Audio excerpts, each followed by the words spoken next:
बिस्मिल्लाहिर्रहमानिर्रहीम। अस्सलाम वालेकुम डियर स्टूडेंट, मैं हूं मोहम्मद अरशद और आज की जो हमारी डिस्कशन है फिजिक्स 12 क्लास का lecture that is the name of intensity between oppositely charge plate. Student, this is the third application of the Gauss's law. जैसा कि हमने फर्स्ट एप्लीकेशन की, सेकंड एप्लीकेशन की और उसके बाद ये हमारी लास्ट और थर्ड एप्लीकेशन है और ये है दो पैरेलल अपोजिटली चार्ज प्लेट के दरमियान किसी पॉइंट के ऊपर इलेक्ट्रिक एनर्जी को कैलकुलेट करने से रिलेटेड। तो जो हमने यहाँ पर डायग्राम बना रखी है जिसमें एक प्लेट हमने पॉजिटिव चार्ज ले ली हुई है और एक प्लेट हमने नेगेटिव चार्ज प्लेट ली हुई है। इसकी लेंथ जो है वो बहुत लॉन्ग ली हुई है और लॉन्ग लेने का पर्पज ये है ताकि हमारे पास जो अवेलेबल डायग्राम है इसमें फील्ड यूनिफॉर्म रहे, ताकि एंड के ऊपर फील्ड इसका फ्रिंगिंग ना हो, थोड़ा सा नॉन यूनिफॉर्म ना हो। इसलिए इसकी लेंथ जो है हमने लॉन्ग ली हुई है और लेकिन उस लॉन्ग लेंथ का हमने थोड़ा सा पोर्शन कंसीडर किया हुआ है। और आप डेफिनेट बात, इस बात को हम ऑलरेडी पिछली वीडियोस के अंदर यूनिफॉर्म इलेक्ट्रिक फील्ड के अंदर हम डिस्कस कर चुके हैं कि इसके दरमियान जो बनने वाला जो इलेक्ट्रिक फील्ड होता है हर पॉइंट के ऊपर सेम होता है और इलेक्ट्रिक फील्ड लाइंस इसकी पैरेलल होती हैं और इक्विस्पेस्ड होती हैं और इसका जो फील्ड होता है वो यूनिफॉर्म होता है। तो देखिए हम इसकी इलेक्ट्रिक फील्ड लाइंस ड्रा करते हैं।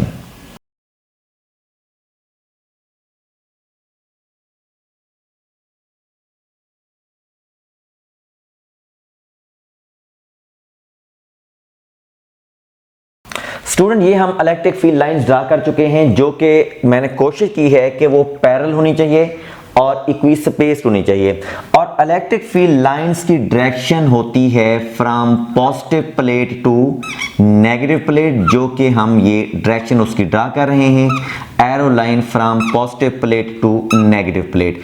और उसके बाद इसकी जो सरफेस चार्ज डेंसिटी है वो हम सिग्मा ले रहे हैं, क्योंकि सरफेस चार्ज डेंसिटी को हम सिग्मा से रिप्रेजेंट करते हैं, जो कि हमें क्या बताती है कि उस सरफेस के ऊपर चार्जेस की डिस्ट्रीब्यूशन कैसी है, कि चार्जेस बहुत ज़्यादा कंसंट्रेटेड हैं या गैप के ऊपर हैं, वो डिफाइन करती है सरफेस चार्ज डेंसिटी, जिसका फार्मूला होता है जी sigma is equal to charge over specific area और this will be ah Q की वैल्यू हम लिख देंगे Q is equal to sigma into A। अब स्टूडेंट नेक्स्ट हमारा पॉइंट ये होता है कि जिस पॉइंट के ऊपर हमने इलेक्ट्रिक एनर्जी को कैलकुलेट करते हैं उस पॉइंट पर हमें पास करानी पड़ती है एक गॉसियन सरफेस जो कि इमेजिनरी और क्लोज होती है। अब डेफिनेट बात है सिचुएशन के मुताबिक अगर हम कोई एक पॉइंट ले लेते हैं, ये स्टूडेंट मैं पॉइंट ले लेता हूं, ये पॉइंट चाहे जिस पॉइंट पर भी लें इस स्पेस के अंदर हर पॉइंट के ऊपर इलेक्ट्रिक एनर्जी की वैल्यू सेम है। तो अब डेफिनेटली हम इसमें से गॉसियन सरफेस को पास कराते हैं। ये स्टूडेंट मैं डॉटेड से रिप्रेजेंट करके गॉसियन सरफेस ले रहा हूं, this is the Gaussian surface और ये गॉसियन सरफेस क्लोज होनी चाहिए और इमेजिनरी होनी चाहिए। अब ये डायग्राम के अंदर आपको एक रेक्टेंगुलर शेप नजर आ रही है और ये 2 डायमेंशनल डायग्राम नहीं 3 डायमेंशनल डायग्राम है, क्योंकि ये एक रेक्टेंगुलर बॉक्स है जिसकी सरफेस आपको डायग्राम में 4 नजर आ रही हैं। ये 4 नहीं 6 सरफेस है, जिसमें डायग्राम में हमें 2 सरफेस नजर नहीं आ रही। ये ऐसी रेक्टेंगुलर बॉक्स है जैसे मैं इस अपने रिकॉर्डिंग रूम के अंदर इस कमरे की शेप को अगर मैं इमेजिन करूं कि जिसकी सरफेस कितनी होती हैं 6 होती हैं, 1 2 3 4 5 और 6। आपको अपर सरफेस नजर आ रही है, राइट वाली, लेफ्ट वाली और बॉटम वाली, ये आउटर सरफेस और इसकी बैक वाली सरफेस यहां पर हमें डायग्राम में सही तरह इमेजिन नहीं हो रही। अगर अब आप इस जगह पर देखें कि इस टोटल गॉसियन सरफेस का फ्लक्स क्या होगा, टोटल सरफेस 6 हैं, इस सरफेस का फ्लक्स नहीं होगा, ठीक है। टोटल सरफेस में से इस अपर सरफेस का फ्लक्स नहीं होगा, ये वाली सरफेस का फ्लक्स नहीं होगा, इस सरफेस का फ्लक्स नहीं होगा, इधर वाली सरफेस का फ्लक्स नहीं होगा, बैक वाली सरफेस का फ्लक्स नहीं होगा, क्योंकि जब सरफेस इस तरह से होंगी, जब लाइन उसमें से ऐसी उसमें से स्टूडेंट पास करेंगी तो उसमें से कोई भी लाइन पास नहीं करेगी, इधर जो होगी उसमें से कोई भी लाइन पास नहीं करेगी। इस साइड पर रेक्टेंगुलर बॉक्स की जो सरफेस होगी, अब मैं यहां पर देख लेता हूं ताकि आपको सही नजर आ सके। जो इस साइड पर सरफेस है उसमें से भी कोई लाइन पास नहीं करेगी, जो बैक पर है उसमें भी लाइन पास नहीं करेगी, जो आउटसाइड पर है उसमें भी लाइन पास नहीं करेगी, जो राइट साइड पर है उसमें भी लाइन पास नहीं करेगी, जो ऊपर सरफेस इस प्लेट के अंदर है उसमें भी कोई फ्लक्स की वैल्यू नहीं होगी। सिर्फ फ्लक्स होगा इस बॉटम वाली सरफेस का जिसका एरिया सरफेस का ये है। तो अब हम यहां पर लिखेंगे द फ्लक्स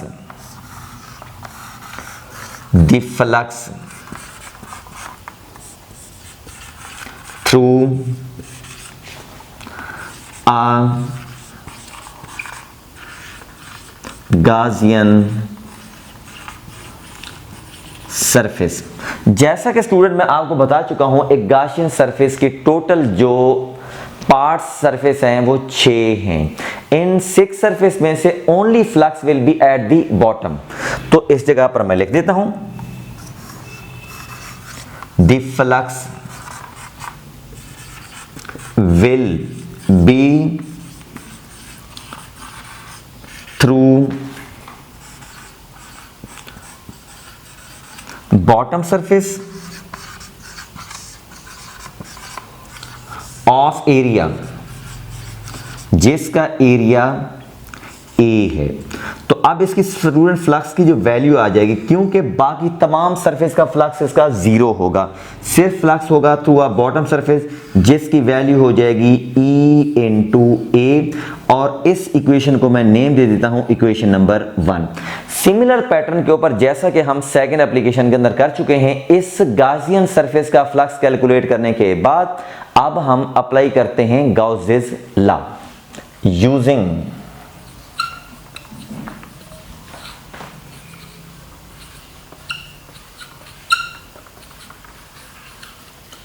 गाउसेस लॉ का स्टूडेंट फार्मूला है जी, phi is equal to 1 over epsilon not charge enclosed.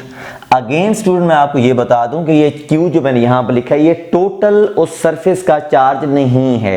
ये स्टूडेंट चार्ज वो है जो गाशियन सरफेस के अंदर इनक्लोज है, जो डायग्राम में आप देख सकते हैं। जिस सरफेस को मैंने रेड से एक शेप दे दी है, इस सरफेस के ऊपर जो चार्ज इनक्लोज है उसकी वैल्यू को हम यहां पर Q से रिप्रेजेंट कर रहे हैं, जो कि डिपेंड करेगी उसकी सरफेस चार्ज डेंसिटी के ऊपर। जहां पर आप लिख सकते हैं कि जिस surface charge density sigma is equal to Q over A, ये चार्ज जो इनक्लोज्ड है और ये एरिया वो उस गाशियन सरफेस का है। तो इसमें Q की वैल्यू स्टूडेंट क्या हम लिख सकते हैं, Q is equal to sigma into A। तो फर्दर स्टेप यहां पर स्टूडेंट ये हो जाएगा जी, phi is equal to 1 over epsilon not into sigma into A। तो नेक्स्ट और एंड के ऊपर स्टूडेंट हमारा स्टेप ये होता है कि दोनों इक्वेशन को आपस में इक्वेट करते हैं, कंपेयर करते हैं इसको। तो अब आप इसको कंपेयर करेंगे, comparing. After comparison, this will be a sigma A over epsilon naught, और ये हो जाएगा जी दूसरी equation EA. This will be a E और उसके बाद A, जिसमें हम इस A को A के साथ कैंसिल कर देंगे। तो इलेक्ट्रिक इंटेंसिटी स्टूडेंट हमारे पास आ जाएगी, E इज इक्वल टू, इस E को जब हम लिखेंगे this will be a sigma over epsilon not. तो this is the electric intensity between the oppositely charge plate. अगर हम स्टूडेंट इसको वेक्टर फॉर्म में लिखना चाहते हैं, वेक्टर फॉर्म, तो इसकी वैल्यू आ जाएगी